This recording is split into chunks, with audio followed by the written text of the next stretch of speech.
Өзгеріс ойдан басталады. Одри Хепберннің өсиеті. Еріндерің әдемі болу үшін жақсы сөз айт. Көз қарасың ықыласты болу үшін адамның жақсы жағын көре біл. Арық болғың келсе, асыңды аш адамдармен бөліс. Шашың әдемі болсын десең, күн сайын балаң құшақтап, шашыңнан сипасын. Мүсінің сымбатты болсын десең, көп серуенде. Ешқашан өзіңді жалғыз сезінбе. Сені сүйген, жақсы көретіндерді есіңнен шығарма. Адамды бұйымнан артық түзетіп, еркелетіп, қалап, оятып, құтқару керек.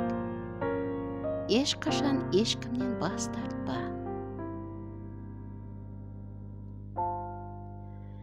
Бір күні көмек керек болса, екі қолыңа қара. Қартайғанда екі қолың бар екенін білесің. Бірі өзіңе көмектесуге, бірі елге көмектесуге. Әйелдің сұлулығы киімде емес, жүзі мен шашында. Әйелдің сұлулығы көзінде. Көз жүректің есігі, махаббаттың бесігі. Әйелдің сұлулығы макияжда емес, шын сұлулық жан байлығында. Сүйіспеншілік сыйлайтын нәзіктігінде, сездіре білетін құмарлығында.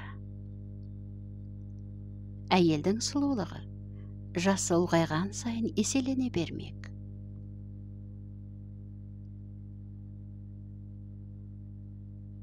Аударған Шынар Әбілда. Одри Хепберн.